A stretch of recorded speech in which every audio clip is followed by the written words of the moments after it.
Starvation now threatens the people of Gaza due to Israel's blockade. Food and vital supplies are running out across the Strip. Yet Israel is calling up 60,000 more reservists to intensify military action. So why is this happening? This is Inside Story.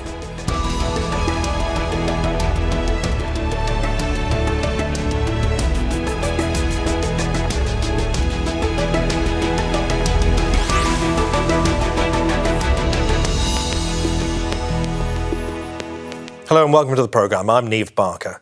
People are already dying from starvation in Gaza, where hundreds of thousands are in immediate danger from Israel's total blockade of the Palestinian territory. Thousands of trucks wait at the border with food and vital medical supplies blocked from entering. In Israel, a world leader in medical science, the impact of such tactics on people will be clear, as well as its illegality in international law. Far from assembling resources to save the Palestinians it's starving, Israel is instead mobilising 60,000 more military reservists for action in Gaza. Protests in Tel Aviv for an end to the war and the release of Israeli captives held on the Strip are having no impact on far-right Israeli Prime Minister Benjamin Netanyahu. So what is his goal? What horror is next for the people of Gaza? And what is the international response to all this? We'll hear from Gaza and our panel shortly. But first, this report from Alex Baird. Desperate and hungry, Palestinians in Gaza scramble for what little food they can get, if any. Many of them said that for more than 3 days nothing has entered their stomachs or their children's stomachs. The famine that is ravaging the Gaza Strip today is not just a threat, but has become a reality that we are living. Israel has blocked all food, fuel and medicine from entering the Strip for more than 2 months.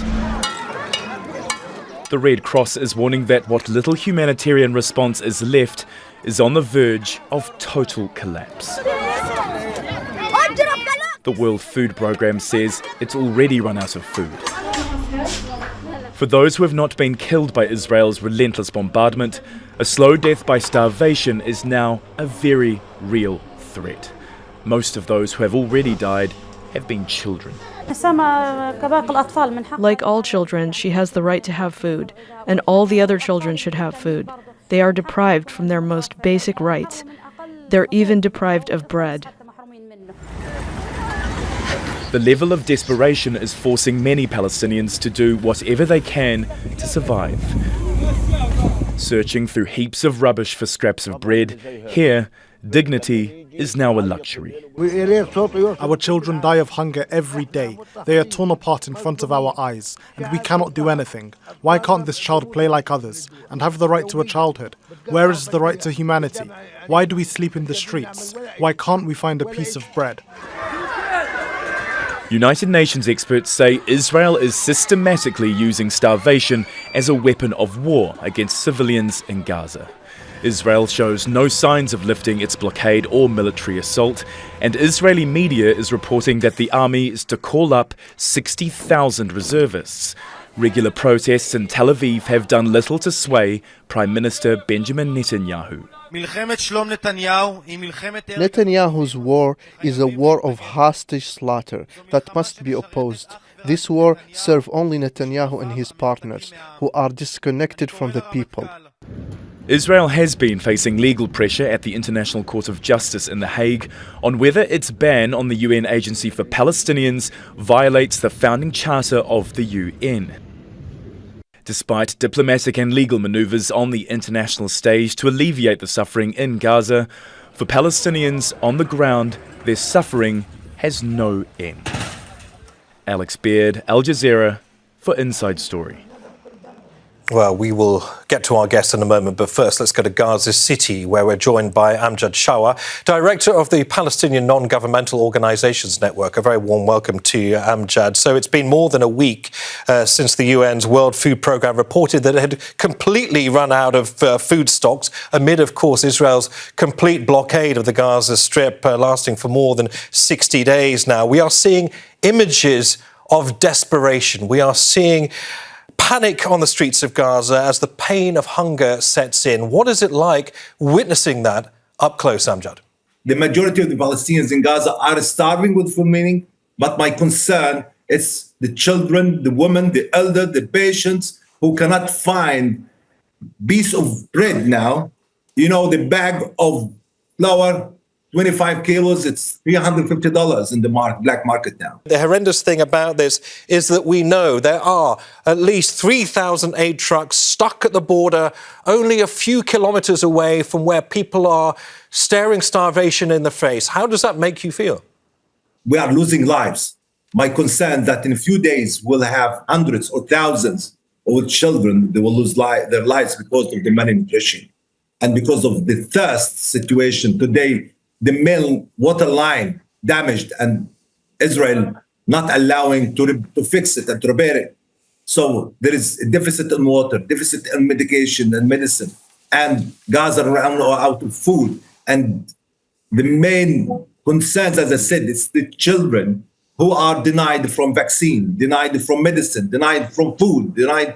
And, you know, this morning I witnessed part of the children are running after water truck and others in the front of the Kia. I'm talking about thousands who are waiting to get some water, 3-4 liters, to go back to their tent on such critical conditions, hot weather, and in the same time pollution here. We have more than 600,000 tons of solid waste all over the neighborhoods and sites in Gaza Strip.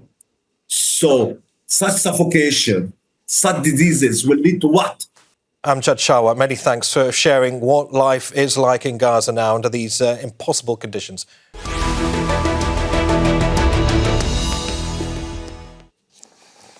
Now, let's bring in our guest. Also from Gaza City is Olga Cherevko, spokeswoman for the United Nations Office for the Coordination of Humanitarian Affairs. In Istanbul, we have Sami Arian, Professor of Public Affairs and Director at the Centre for Islam and Global Affairs at Istanbul Zaim University.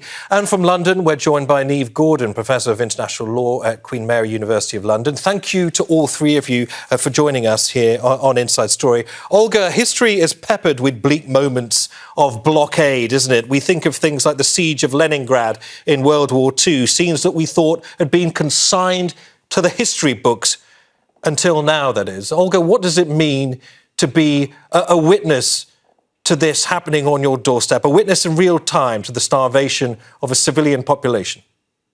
Thank you, Neve. Good afternoon. Indeed, witnessing these scenes firsthand is something unthinkable and indescribable. As Amjad just mentioned, this is exactly what is happening here. I see every day people desperate to get some water, desperate to get some food, people have not eaten. Today I spoke with a girl whose dream is to become an artist, and she told me before this war began that she was going to school and she was drawing, and that her favorite thing was to wake up and go to school. And now the thing that she wakes up for is to go and get in line for a hot meals kitchen or for in line for a water truck, just to ensure that the family and her neighbors are able to survive. And this is most of the children. That's what they're doing now, is struggling to survive and fighting for their lives.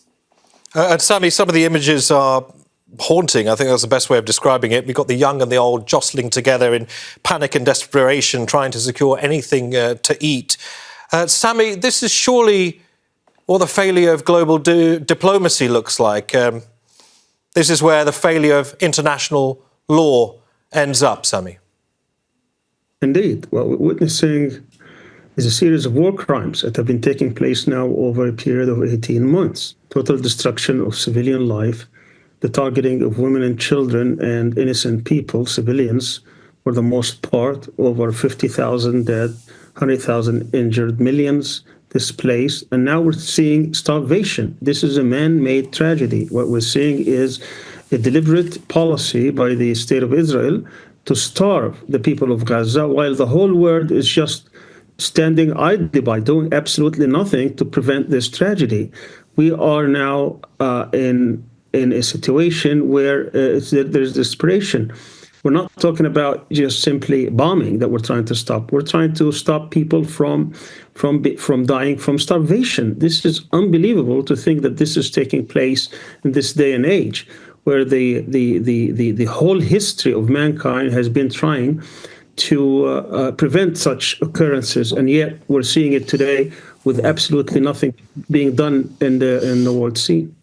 Neve, to you, what leads a country down this road? How is Israel conscionably able to justify some of the obscenities that we're seeing on our screen at the moment? Because, of course, as an occupying power in Gaza, under the 4th Geneva Convention, Israel has a duty to ensure that the civilian population gets food and medical supplies, Neve.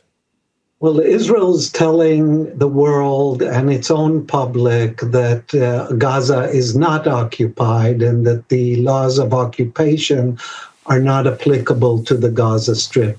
But even the laws of war under Article 54 of the Additional Protocol state that attacking, destroying, removing, or rendering useless objects indispensable to the survival of the civilian population is prohibited.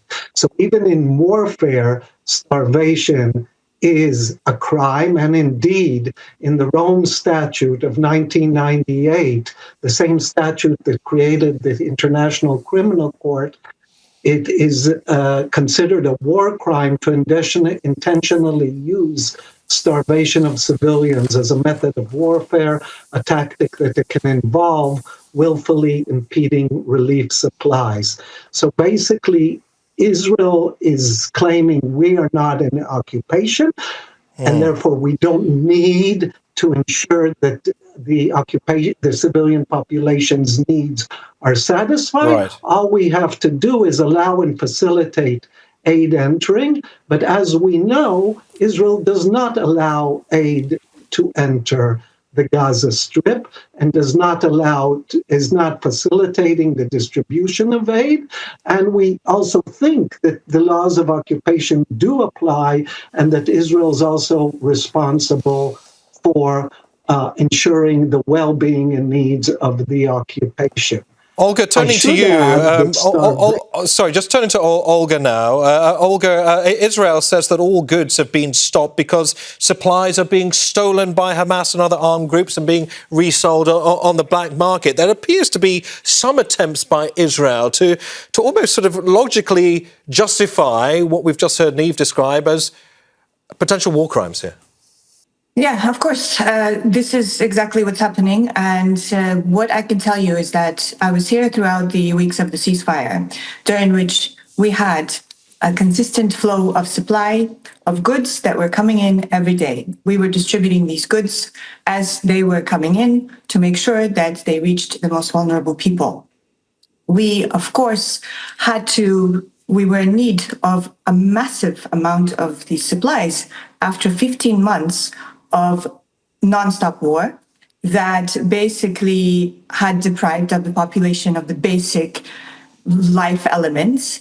And the supplies, the flow of supplies was extremely inconsistent. So to reverse that damage for us, we needed that volume of assistance to be coming in. And once it was cut off, immediately all the progress that we had made throughout the weeks of the ceasefire began to unravel. And that is exactly what we're seeing today. I was in a logs hub today for UNRWA, which was a few weeks ago full of things to deliver. And I saw myself, the trucks going out every few minutes full of flour, full of shelter supplies and all kinds of supplies that were needed by the people. Now I came there today. It is completely empty. There's not a crumb in that entire massive facility. But Olga, is there any credibility, though, in these claims made by Israel that aid is being stolen by Hamas and other armed groups, and that is the reason why they're not sending in anything else? What do you think of those claims? So we, as a system here, we have various mechanisms that mitigate any kind of diversion. We are responsible both to our donors for ensuring that they know where their money goes to. We are also responsible to the population. We have hotlines through which communities can call in any kind of incidents. We have monitors. We have post-distribution monitoring. So we are very confident in saying you're saying there's there no are large-scale... right, that there are safeguards and mechanisms in place to precisely avoid that. Hence, any kind of reason to justify the blockade on the basis that the goods were being stolen. It's based on very, very shaky evidence. Sami, turning to you, because there have been efforts to break the blockade, haven't there, with the so-called Freedom Flotilla Coalition, until one of the vessels was attacked, we believe, by a drone in international waters near Malta. Immediate suspicion, of course, falling on the Israeli military. No comment from them, though. Why should it be down, you think, to unarmed activists to be the conscience of the globe right now when it comes to starvation in Gaza? But that's exactly what the Palestinians are facing. They are facing this brutal regime that is trying to not only starve them, but also to prevent any kind of attempt to help them out. I mean, the governments have failed the Palestinians. The international system has failed the Palestinians. The international powers have failed the Palestinians. The United Nations has failed the Palestinians. And even the few activists that are trying to break this siege in a desperate way, they have been attacked in front of the whole world with total impunity. And when Israel says they're trying to prevent some of these goods from being stolen, it's just outrageous, because they don't even deny the fact that this is a policy, starvation policy. They say it day in and day out.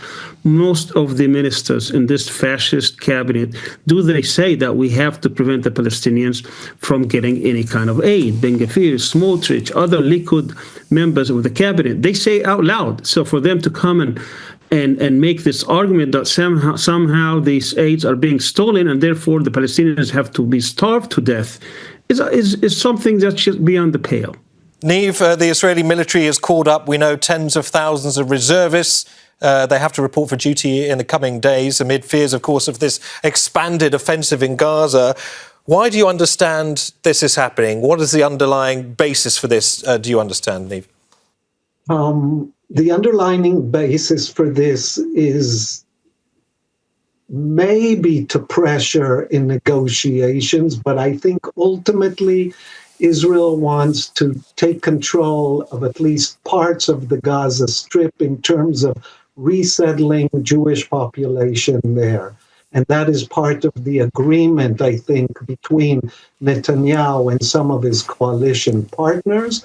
And so Israel's now amassing forces to re-enter the Gaza Strip in the thousands and probably move and displace population from the northern Gaza Strip to the south. And this connects to starvation because initially, back in October 24, when Israel moved the population from the north to the south, what it did is it closed off the north and deprived the north for 2 whole weeks of any kind of humanitarian aid entering it, in an attempt to use food as a weapon of displacing the population south. And I think what we're going to be seeing in the coming weeks, if these forces enter the Gaza Strip, is a repeat performance of that action, but in much greater force and with much greater devastation.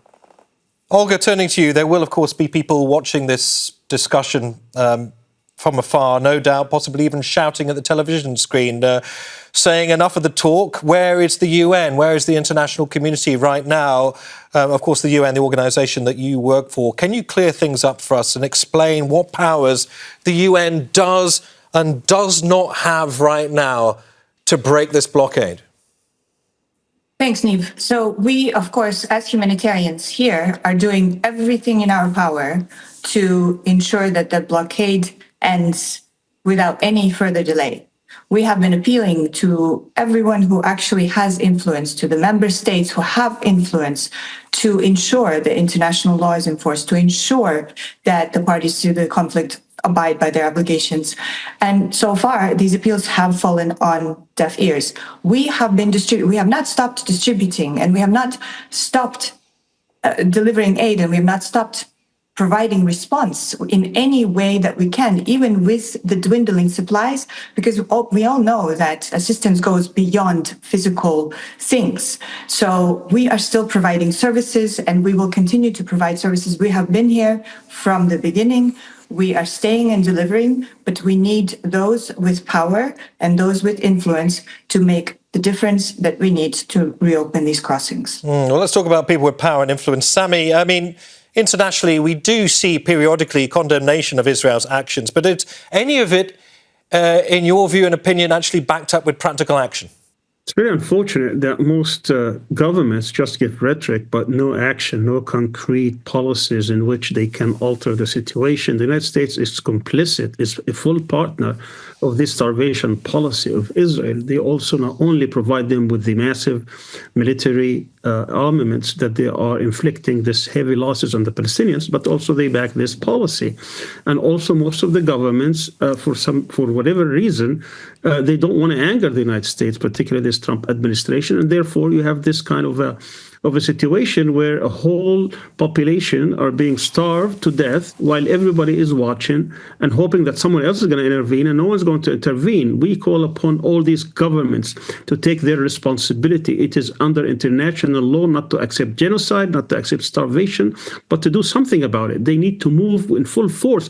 Not only the international powers, but also regional powers such as Egypt and Jordan and other stakeholders. Trump is coming in a 10 days and trying to collect $2 trillion from Arab governments while they are doing nothing to stop this carnage, this starvation, this death.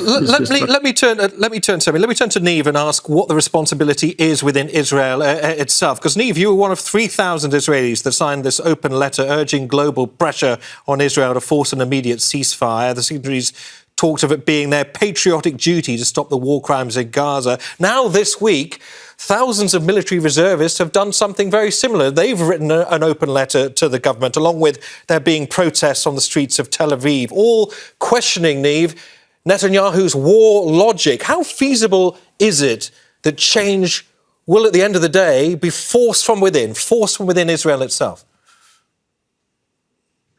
I don't think change will be forced from within. I think the parties inside Israel that are criticizing the Netanyahu government will probably not succeed. I think that the reservists that are signing these letters may have a bit of an impact, but we will have to see whether they actually don't turn up and whether it's thousands that are not turning up to reserve duty. We have the International Criminal Court, and I think this is the first time, by the way, when Karim Khan issued the arrest warrants against Netanyahu and former Defense Minister Gallant, it was the first time that the crime of starvation was introduced into International Criminal Court. And so this is the first time that starvation is on the balance. And together with the statements of the Israeli politicians and military that are saying we need to cut off aid to Gaza, we need to starve Gaza, we need to stop electricity to Gaza, actually it makes this crime of starvation a low-hanging fruit that the prosecutors, both in the ICC, but also in domestic courts across Europe, can use in order to indict Israeli leaders and Israeli military commanders of this horrendous crime. Let's talk about the is important, but we also need pressure from without. OK, in the final minutes of our discussion, let's talk about where the will is perhaps lacking internationally. Why aren't more Olga European countries prepared to take a tougher stance on Israel? A sense of hesitancy was laid bare in the UK recently, where the Foreign Secretary David Lammy stood up in Parliament and condemned Israel's renewed blockade of Gaza as a breach of international law, he said. Only a few minutes later, though, the British Prime Minister Keir Starmer seemed to distance himself from those comments. Why this kind of hesitancy from the UK and others when it comes to openly condemning what we're seeing happen? And that's a great question. I mean, I think we're asking that ourselves. We have left no stone unturned to ensure that everybody was aware of what's happening and to ask the questions and to demand the answers and to demand action. The fact that not nearly enough has been done by these member states, by the international community, remains the fact. And it would be for them to answer that. I wouldn't be able to look inside their Sure, heads. it is a and difficult their question hearts. to ask and answer.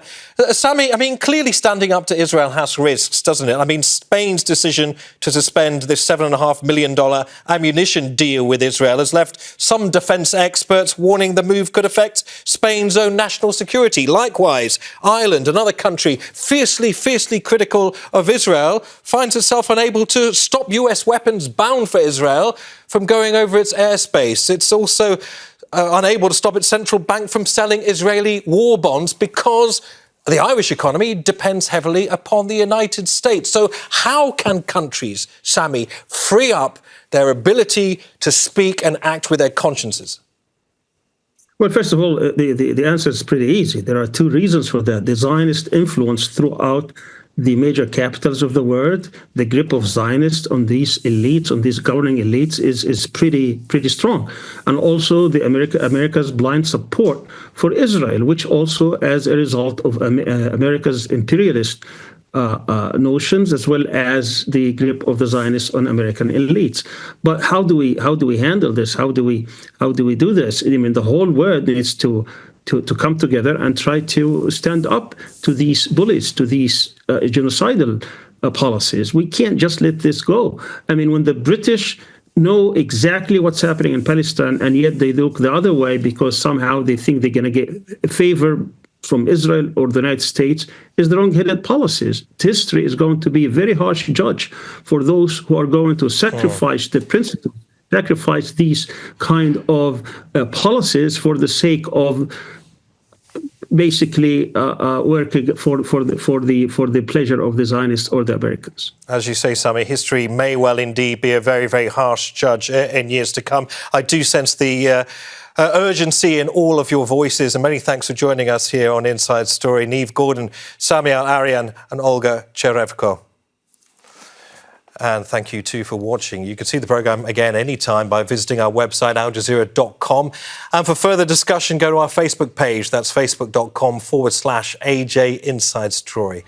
You can also join the conversation on X. Our handle is @AJ Inside Story. From me, Neave Barker, and the whole team here in Doha, it's bye for now.